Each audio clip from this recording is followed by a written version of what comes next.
السلام عليكم أحلى متتبعين وأوفى مشاهدين. كنتمنى هذا الفيديو يلقاكم في أحسن الأحوال وبالصحة والراحة إن شاء الله. اليوم يا خوت غادي نديكم معايا لواحد البلاصة اللي كتشرح القلب، واحد المدينة اللي غير كتوصل ليها كتحس براسك وليتي في عالم آخر. غادي نمشيو لجوهرة الأطلس المتوسط، المدينة اللي كتحمقنا بنقاوتها وبهدوئها. تبارك الله على إفران أو سويسرا المغرب كيف كيسميوها. إفران يا المشاهدين الكرام راه ماشي غير مدينة وصافي، هي لوحة فنية مرسومة وسط جبال الأطلس. في الصيف كتبرد علينا بداك الجو المنعش والهواء النقي اللي ما يتشبعش منه، وفي الشتاء كتلبس حوايجها البيضين وتولي بحال شي حلم وسط الثلج. إفران يا الخوت ماشي غير مدينة عادية، راه قطعة من الجنة محطوطة وسط جبال الأطلس، وفي وقت البرد كتغطى بالثلج وتلبس الأبيض وتولي تبان لك بحال شي خيال.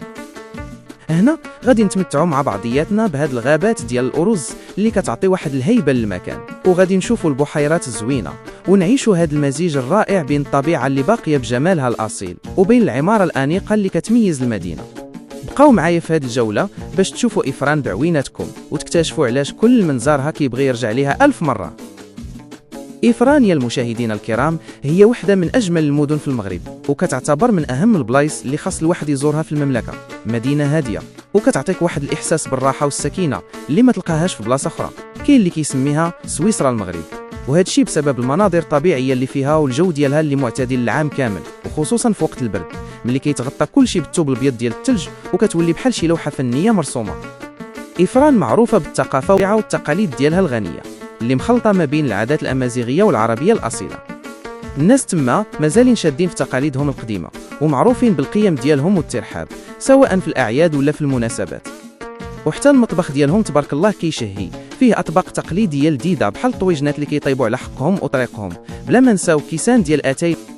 الطبيعة في إفران كتحمق وكتخطف الأنظار. المدينة دايرة بها الغابات الخضراء من كل جهة، وفيها بحيرات طبيعية ومناطق جبلية واعرة. داكشي علاش هي أحسن بلاصة للناس اللي كيبغيو يتمشاو غاندوني ولا يخيموا وسط الطبيعة. وطبعا ما يمكنش تدوز من إفران بلا ما تمشي لعين فيتال، ديك العين الطبيعية اللي مياها باردة وصافية، وكيجيوها الناس من كل قنت باش يستمتعوا بالمناظر اللي دايرة بها. وما نساوش طبعا السبع، تمثال الأسد اللي كاين في وسط المدينة وكتعتبر رمز ديال إفران، وما كاينش شي سياح كيجيو للمدينة بلا ما يتصوروا معاه الذكرى. بصراحة إفران هي المدينة المثالية للراحة والاستجمام، معروفة بجوها الرائع وأجواءها اللي كترد الروح، والناس ديالها ناس طيبين وكرم، ملقاهم ديما زوين ومستعدين يرحبوا بيك ويساعدوك بأحسن طريقة.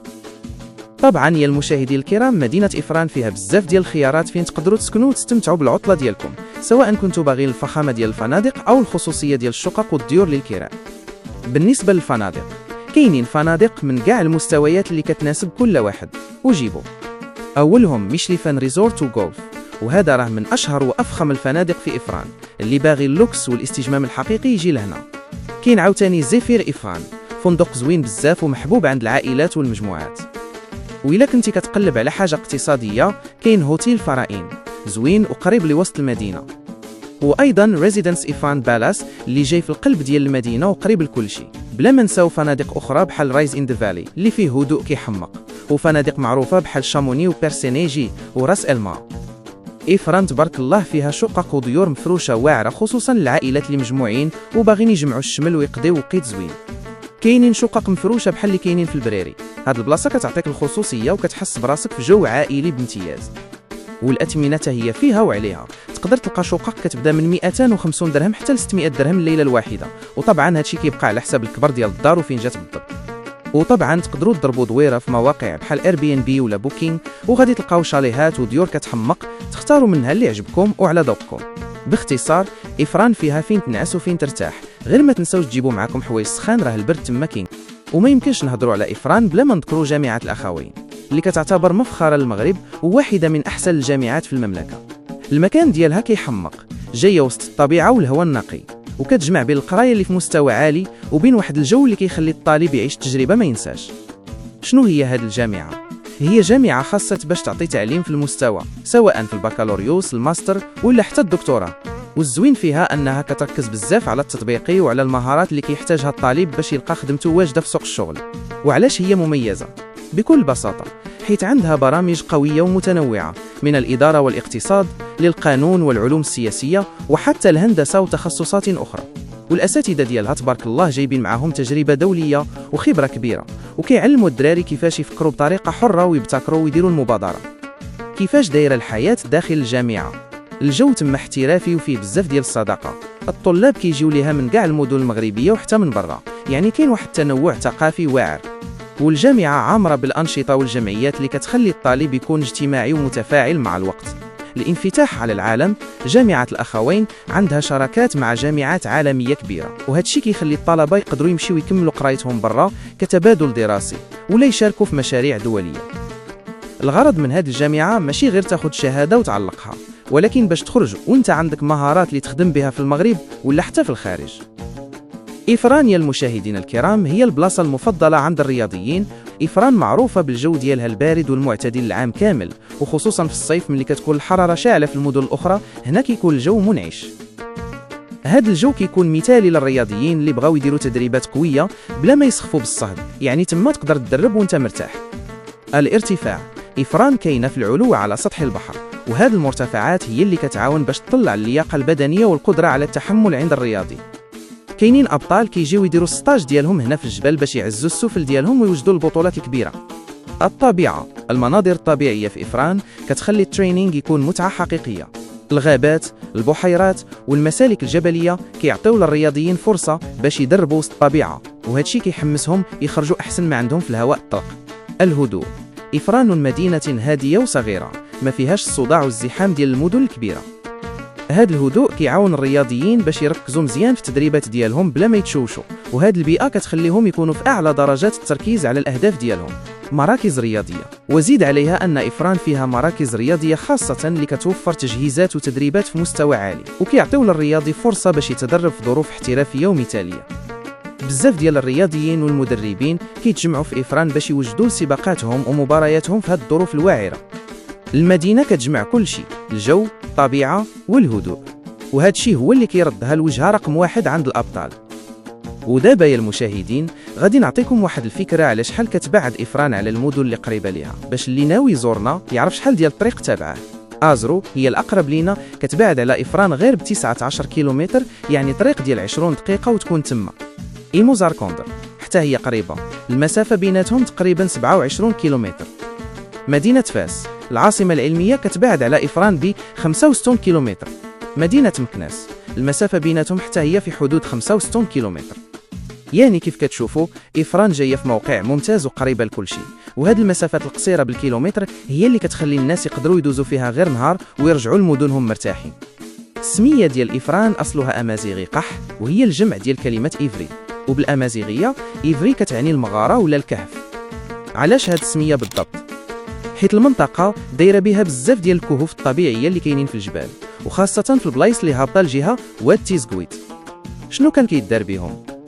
الناس قديما في الأطلس كانوا كيستعملوا هاد المغارات باش يتخباو من البرد القارس والثلج، وكانت مأوى ليهم والمواشي ديالهم، وهذا الشيء علاش المنطقة تسمى عليها هاد الاسم مدينة المغارات. ومن غير هاد السمية كانت معروفة بأورتي اللي كتعني الجريدة ولا البستان، وهذا الشيء كيبين باللي إفران كانت ومازال جنة خضراء وسط الجبل. إلا كنتي أول مرة كتشوف هذه القناة وعجبك هذا السفر معنا، ما تنساش تبرك على اشتراك وتنضم للعائلة ديالنا، الخير موجود القدام. خوتنا العزاز دعمونا بواحد لايك واشتراك، راه بيكم باش حنا مستمرين، وبفضلكم كنزيدوا نصوروا هاد البلايص الزوينة باش يبقاو يوصلوكم الفيديوهات ديالنا والرحلات في كل قنت. فعلوا هذيك الجرس واشتركوا دابا، كاين بزاف ما يتشاف. كل واحد دا اشتراك راه كيشجعنا نضربوا الطريق ونصوروا لكم احسن ما كاين. خوتي العزاز كنشكركم بزاف على المتابعة ديالكم وعلى الوفاء لهذه القناة. التشجيعات ديالكم هي اللي كتعطينا النفس باش نزيدوا نصوروا ونوريوكم جمال بلادنا. شكرا لكل واحد كيخلي كلمة زوينة في التعاليق وكيدعمنا بلايك. راه بفضل الله وبفضلكم هاد العائلة غادة وكتكبر، الله يكبر بكم.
في الختام وصلنا لنهاية هذه الحلقة. شكرا لكم حيت بقيتوا معنا حتى الاخر.